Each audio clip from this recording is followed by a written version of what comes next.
ବାଶିଷ୍ଠ ନିର୍ମାଣ ବନପର୍ବ 29 ଖଣ୍ଡ ତାର 18 ଅଧ୍ୟାୟରେ ଲେଖାଯାଏ, ପୁରାଣରେ ଲେଖାଯାଏ, ন দেব পুণ্ডরীকাক্ষ ন চ দেবশ্রী লোচনঃ ন দেব কোমলভূত ন দেবশ্রী শ্বেতরহ ন দেব পরমনাথ ন নরম শিখার ন দেব কমলারূপী নারী দেব ভক্তন্তি আকৃতি মান্যদন্ত দেব দেব উচ্চতে।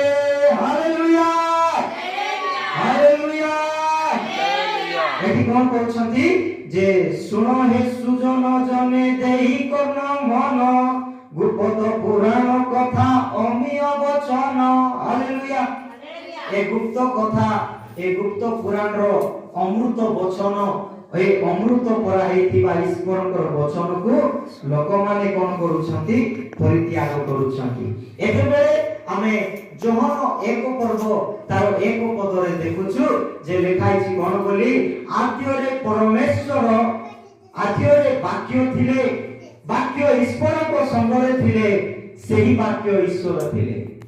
আদ্যরে যে ঈশ্বর ଥିଲେ যে পরমাত্মা ଥିଲେ যে জীব মানে যে মনুষ্য মানে পরমাত্মা को পচারুଛନ୍ତି যে মুক্তি পাই ଆମେ কোন করিবু বলি কি মনুষ্যর মুক্তি পাই ଆମେ কেমতি মুক্তি বাট কোটি ଅଛି বলি যেতেবেলে জীব মানে পরমাত্মা को পচারুଛନ୍ତି ଆଉ ସେତେବେଳେ ପରମାତ୍ମା ବୁଝାଇ କି କହି ପବିତ୍ର ବାଇବଲର ଯୋହନ ଲିଖି ସୁସମାଚାର ତାର 1:1 ଲେଖା ଅଛି ଯେଉଁ ବାକ୍ୟ ଆଦ୍ୟରେ ଥିଲା ଯେଉଁ ପରମାତ୍ମା ଆଦ୍ୟରେ ଥିଲା ଯେଉଁ ଶକ୍ତି ଆଦ୍ୟରେ ଥିଲା ସେ ଶକ୍ତି ଏବେ କଣ କରୁଛି ଯୋହନ ଲିଖିତ ସୁସମାଚାର 1 ପର୍ବ ତାର ଆଉ 14 ପଦରେ ଲେଖା ଯାଏ যে ସେହି ବାକ୍ୟ ଦେହବନ୍ତ ହେଲେ ବୋଲି। ହାଲେଲୁୟା। ଯେ ପ୍ରଭୁଙ୍କର ବାକ୍ୟ ଦେହବନ୍ତ ହେଇ ଏ ଜଗତ ମଧ୍ୟରେ ଯୀଶୁ ରୂପ ଧାରଣ କରି ଆସିଲେ ଆଉ ଲୋକମାନେ ତାଙ୍କୁ ଯୀଶୁ ବୋଲି କି ଜାଣିଲେ। ହାଲେଲୁୟା। ତାଙ୍କୁ ଲୋକମାନେ ଯୀଶୁ ବୋଲି କି ଜାଣିଲେ। ଏଥିପାଇଁ ଯୀଶୁ କହନ୍ତି ଯେ ମୁଁ ପଥ ସତ୍ୟ ଏବଂ ଜୀବନ ମୁଁ ପଥ ସତ୍ୟ ଏବଂ ଜୀବନ ଯାହାଙ୍କର ବିଷୟରେ ଜୀବ ମାନେ ପରମାତ୍ମାକୁ ପଚାରୁଛନ୍ତି ସେ ଅବତାର ନେଇକିରି ସେ ରୂପ ଧାରଣ କରିକିରି ସେଇ ଯୀଶୁ କହୁଛନ୍ତି କଣ ବୋଲି ଯେ ମୁଁ ପଥ ସତ୍ୟ ଏବଂ ଜୀବନ। ଯୀଶୁ ହିଁ ଏକମାତ୍ର ସତ୍ୟ ପରମେଶ୍ୱର ଅଟନ୍ତି। ଯୀଶୁ ହିଁ ଏକମାତ୍ର ସତ୍ୟ ଈଶ୍ୱର ଅଟନ୍ତି ଯାହାଙ୍କ ଠାରେ ମନୁଷ୍ୟର ପାପ କ୍ଷମା ହୋଇଅଛି ଯାହାଙ୍କ ଠାରେ ମନୁଷ୍ୟର ପ୍ରତ୍ୟେକ ଭୁଲକୁ କ୍ଷମା କରାଯାଇଛି। আজি যদি মনুষ্য বিশ্বাস করি কি যিশুকে গ্রহণ করিব নিজের উদ্ধার কথা ভাবি তাহলে সে মনুষ্য উদ্ধার পাইব সে মনুষ্যকে উদ্ধার মিলিব সে মনুষ্য পাপর মুক্তি পাইব সে মনুষ্য জীবন উদ্ধার পাইব। হালেলুয়া।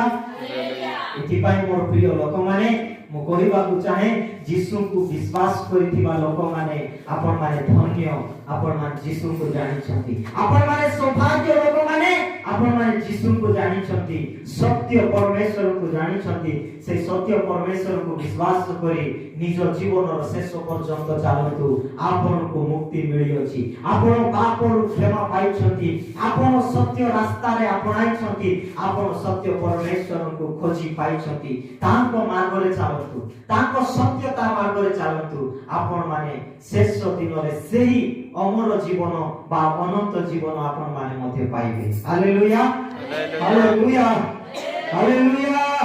ଏଥିପାଇଁ ମୁଁ ବିଶେଷ କିଛି କହୁନାହିଁ ଯେ ମୋ ପ୍ରିୟ ଲୋକମାନେ ନୂତନ ବର୍ଷରେ ପ୍ରଭୁଙ୍କୁ ପାଇଛନ୍ତି ପ୍ରଭୁଙ୍କ ସହିତ ଚାଲନ୍ତୁ ପ୍ରଭୁଙ୍କୁ ବିଶ୍ୱାସ କରି ଚାଲନ୍ତୁ ନିଜେ ଉଦ୍ଧାର ପାଆନ୍ତୁ ଏବଂ ଅନେକ ଲୋକମାନଙ୍କ ପାଇଁ ଉଦ୍ଧାରର ଦ୍ୱାର ଉଦ୍ଧାରର ରାସ୍ତା ସେମାନଙ୍କୁ ବତାଇ ଦିଅନ୍ତୁ କହି ଦିଅନ୍ତୁ ଯେ ଯୀଶୁଙ୍କ ଠାରେ ପାପର କ୍ଷମା ଅଛି ଆଉ କୌଣସି ଶାସ୍ତ୍ର କିମ୍ବା କୌଣସି ସ୍ଥାନରେ ପାପର କ୍ଷମା ବିଷୟରେ ଲେଖା ହୋଇନାହିଁ। ହାଲେଲୁୟା।